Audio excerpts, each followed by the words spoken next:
Hi, my name is Amelia Gora. I'm a longtime researcher. Um, I, I've been researching for more than 40 years. The whole point of this film is to tell all the Kanaka Maoli to do your homework and come back home, because all Kanaka Maoli still own land, and it's called allodial titles. So that's one of the research areas that we found. Kanaka Maoli were given property, forever properties, by Kamehameha III. And guess what? No taxes are due, providing your ancestors paid commutation. And these are forever properties, free from taxes. And but anyway, that's one of the findings. The other finding is that there are many Kamehamehas. Research has shown that there are actually 22 of Kamehameha's children, and 22 of his grandchildren were found. I'm one of Kamehameha's heirs of his body from 4 of his children. Their names were Kaolioku, he was the oldest, and then Kanaka Maoli number 2, and then Kalanihele Mailuna, and Kamehameha III, Kauikeauli. So, have been researching and looking for some of the other heirs.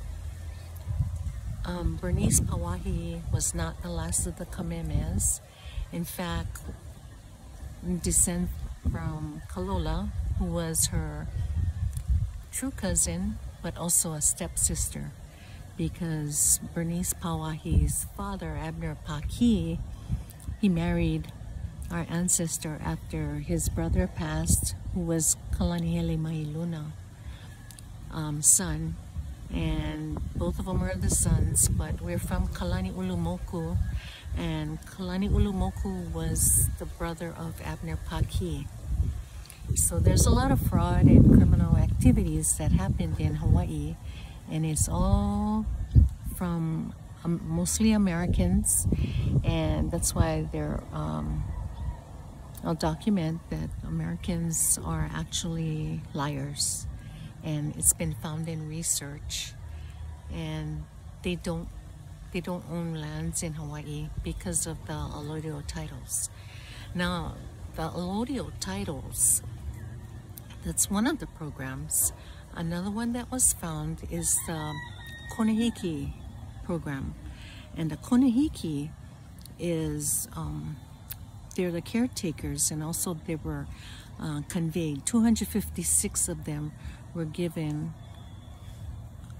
ahupua'as, and it was by Kamehameha III.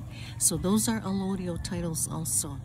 Kamehameha III had 1,000 konehiki that was assigned to him for the taking care of the crown lands, because the crown lands does not belong to the state, does not belong to the U.S. government. It's his private properties. Private properties under international law belongs, cannot be taken by foreign, aliens, by Americans.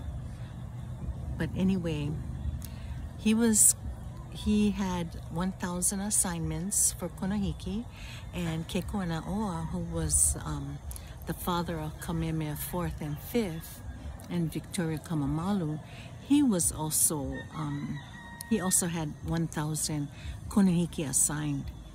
Now these are permanent projects, permanent issues that the state has no authority over, because mainly they have no annexation. We found the examples of why there's no annexation. It's all fraud. And if you look up Dr. Alfred de Zea's letters, he'll come out and tell you it's a fraudulent, claim to annexation. But we have the evidence, research. So there's a lot of exciting things, but Kanaka Maoli, you don't have to worry, you folks. Just do research or contact us if you want to be a konahiki, because konahikis are, they have, our assignments are free from taxes and it's free from rents. So contact us. I'm a Kamehameha descendant and also Kalani Opu'u's descendant from 4 of his children, and I'm a Kaumuali'i descendant from 2 of his children, and Kaumuali'i was from Kauai, and also I'm a John Young Isaac Davis descendant, and they were the counselors of Kamehameha when they came into Hawaii.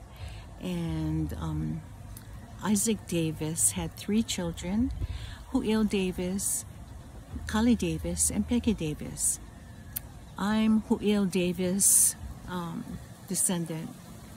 I have, I'm one of the heirs of his body, and also Peggy Davis.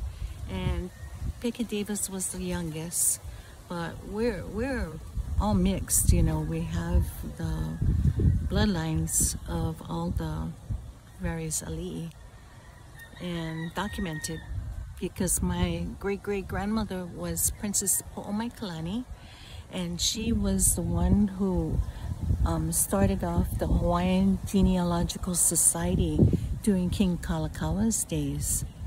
Now, King Kalakaua, he was married to Queen Kapiolani, and Queen Kapiolani was the Hanai daughter, adopted daughter of my own great-great-grandfather, and his name was Kaluakini. And so he married the daughter of Princess Po'omaikalani, Queen Kapiolani's sister. And so my grandmother ends up being a Hanai sister, a sister of Queen Kapiolani, who was her real auntie, and also her mother was Princess Po'omaikalani's daughter.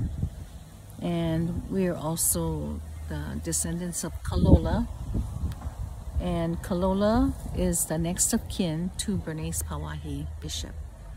Now, there's a lot of piracy and fraud documented, and what it shows is that Bernays Pawahi Bishop, when she died, her next of kin is documented as Kalola, and her husband, Charles Reed Bishop, was supposed to only have a life interest. So he died in 1915, but what he did was he had conveyed his life interest to himself and the trustees of the Bishop Estates. Now, the Bishop Estates, their life interests, they only had a life interest of Charles Reed Bishop, and he died in 1915. So we're looking at criminal, pirates, racketeering people. So there's, anyway, the point is that the Kingdom of Hawaii still exists, because guess what? What we found is that Queen Liliuokalani was put back on the throne in 1893, 1894, and 1897. We have the evidence. So you see, Hawaii, the Hawaiian Islands, is still the Kingdom of Hawaii. And you know, like you hear about American Indians, and then also Venezuela, I guess, they're on record saying that the Americans are a bunch of liars. Well, guess what? Coming out from Hawaii, yes, the United States are a bunch of liars. And it's all premeditation and everything that has been done wrong against the Hawaiian people, against the ali'i. It's because of criminal piracy, racketeering, and in fact, there's even an article found that shows that Sanford B. Dole, who became the president of the usurpers of the provisional government turned republic and then became territory. All of that was set in place, but they have no sovereignty. They had no sovereignty.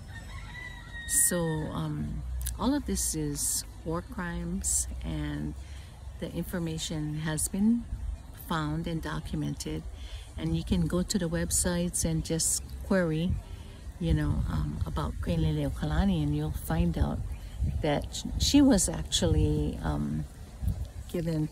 put back on the throne. So it was President McKinley who ended up basically, he was a liar and a fraud, and the U.S. was bankrupt. All of that has been found out. There's articles on bankruptcy, and the U.S. was nearly out of gold, and so they were interested in the monies that Hawaii was getting, because there were at least 100 ships in the harbor at one time, and they were paying duties, you know, to the Kingdom of Hawaii. So but the U.S. is not the only one involved. It's also Great Britain and France, and they participated in crimes of piracy because all of them failed to follow the neutrality law that was passed by Kamehameha III in 1854. So he said that if anybody failed to pass, you know, recognize his neutrality law, they would be punished as pirates. Nobody likes pirates. So all of this information has to be brought out, because there's when it comes to the violations of treaties and violations of you know, protectorates, and violations of the U.S. you know, the anyway, the laws, and there's the Supremacy Clause, Article 6, and it comes under, you know, affects the U.S. Constitution. These are all violations that's documented, and if you notice in the history books, they kind of scoot aside, you know, try to hide all of this. And then Great Britain and France also, there's an article talking about the breaches of the stipulations, because they had said that they wouldn't overthrow the Kingdom of Hawaii. So we're talking about a whole bunch of thieves and criminal activities. But meanwhile, all Kanaka Maoli should know that there are many Kamehas, and the Kanaka Maoli are the landowners, and to the aliens, they could only have 30 years, and that's it. So it's only the Kanaka Maoli that can actually own the lands in Hawaii. Okay, until next time, aloha.